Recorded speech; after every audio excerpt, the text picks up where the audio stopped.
Hey, good Wednesday morning, everybody, and welcome to Winter Weather Wednesday, where we talk about the latest indications for the upcoming winter season.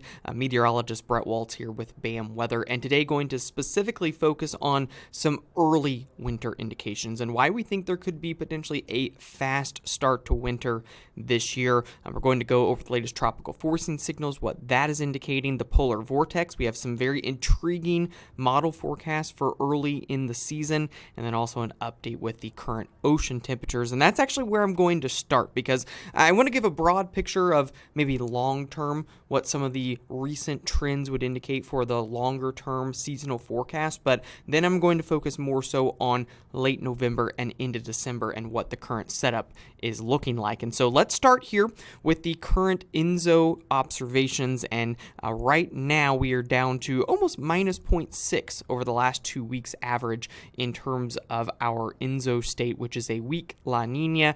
This line here that I'm going to draw is basically your weak La Nina threshold, and you can see that especially over the past couple of weeks we've been more consistently at or below that line, which means that we have hit that weak La Nina threshold. Now, not probably going to get to a moderate La Nina. I think we're probably going to linger about where we are at, maybe drop a little bit more ahead. And so I think that we're pretty well locked into weak La Nina forcing as we head into the winter.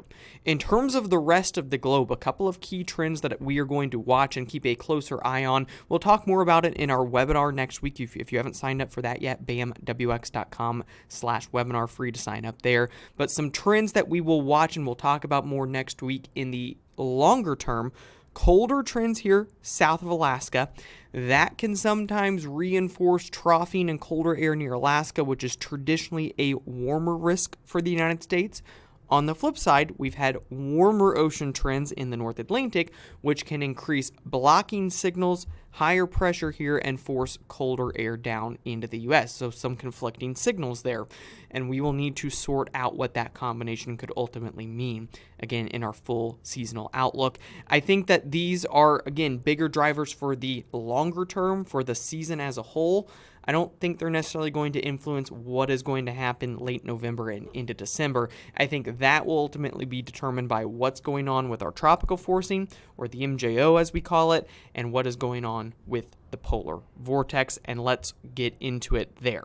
Taking a look, this is the forecast of the MJO, which is just our tropical forcing, our thunderstorm activity along the equator. You can see that as we work over the next several weeks, should be moving through MJO phase 5 over the next 7 days. Then we get into MJO phase 6 and MJO phase 7. That's thunderstorm activity getting into the Western Pacific. However, what you will note is that this slows down. Instead of moving through each of these phases in 5 to 7 days, we linger in MJO phases 6 and 7 for about 3 weeks based off this forecast. That is a very long time. However, what tends to happen in La Nina states is when we get into these phases in the Pacific, one of two things happen. Either the pulse dies off altogether because they conflict. Typically in a La Nina, you have suppression and not thunderstorm activity in the Pacific. Or if the pulse is strong enough to break through that, it slows down. And looking back at some years, when we do get phase 6 and 7, it does tend to move very slowly when we're in a La Nina. One year that did that, it wasn't November, but it was December, was 2021. You look back just 4 years ago in December of 2021, it was a La Nina, the same type of thing happened. Again, it's happening about a month earlier this year, but we got into phase 6 and we stalled out in phase 6 and 7 for pretty much the entirety of December. What did that lead to? Well, it led to a lot of warmth in December of 2021, and we're going to have a lot of warmth through the middle part of November of 2025. But again, this is happening a month earlier this year. And so I was curious, okay, what happened after this? It's not going to be perfect. It's not going to be one-to-one because the correlations are slightly different for December and January. But in January of 2022, the pattern trended colder. That's because after you get out of MJO phases 6 and 7, as you continue to loop around, phase 8, 1, and 2 historically are colder phases. And so the idea here is after we loop through 6 and 7, the pattern should start to trend colder again. Based off the speed of this, That would start to happen as we work into the very end of November and into early December. That's where we want to go in a little bit more detail as we go throughout this video. Based off of the current indications, there's support for this idea of moving through.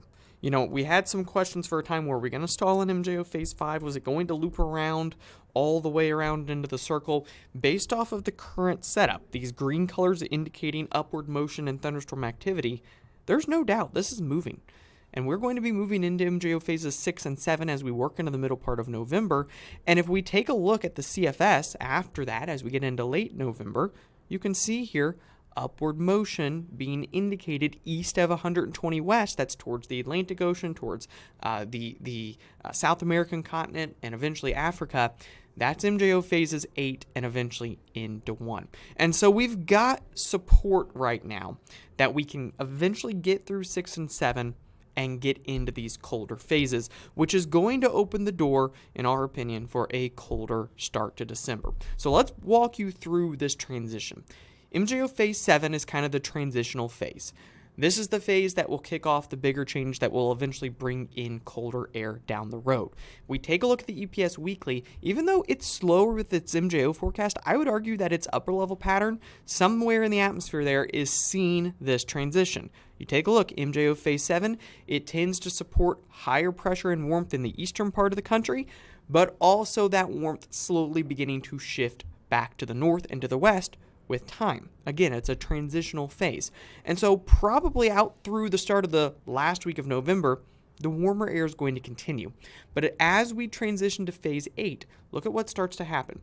The high pressure, the warmth will start to shift back over western North America into Alaska. That's a big key because as we get warmth into Alaska, that unlocks the Arctic air, and it's going to open the door for colder air into the eastern half of the country. It's exactly what should happen when you get into MJO phase 8. Warmer than normal temperatures will shift back to the western part of the U.S. And so this can start towards the last couple of days of November and into the start of December. But there's also another piece to this that I want to highlight. And that piece is how this MJO activity, how the tropical forcing impacts the polar vortex. You look back through history, when you go through MJO phases 6 and 7, it can do a couple of things. Number one, historically, it tends to lead to more of a negative NAO down the road, which means blocking high pressure near Greenland, opportunity to see colder air in the eastern U.S. The other thing that can tend to happen is a weaker polar vortex. You get a lot of heat flux in the atmosphere. With MJO phases 6 and 7, it can weaken the polar vortex. It doesn't necessarily 100% correlate one-to-one to a sudden stratospheric warming event, but it does tend to lead to some warming, and it starts to disrupt the polar vortex. And if we take a look at the ECMWF Weekly, the EPS Weekly's forecast here, as we go through November and into the start of December, this solid darker red line here, guys, that is the normal polar vortex strength. What you see with the forecast, this darker blue line and all these different members, is a weaker than normal polar vortex the second half of November and into the start of December. And so this here, in and of itself, is a colder risk. It tends to lead to more blocking, tends to lead to some higher pressure. Supports our idea of a colder start to winter as we get into December. But there's another piece to this, and it's, okay, where does the lobe of the polar vortex go? If we take a look at years that move through MJO phase 6 very slowly, had a lot of those days in November. 2022, 07, 05, 99, 89, 85, and 83 were the years that did that.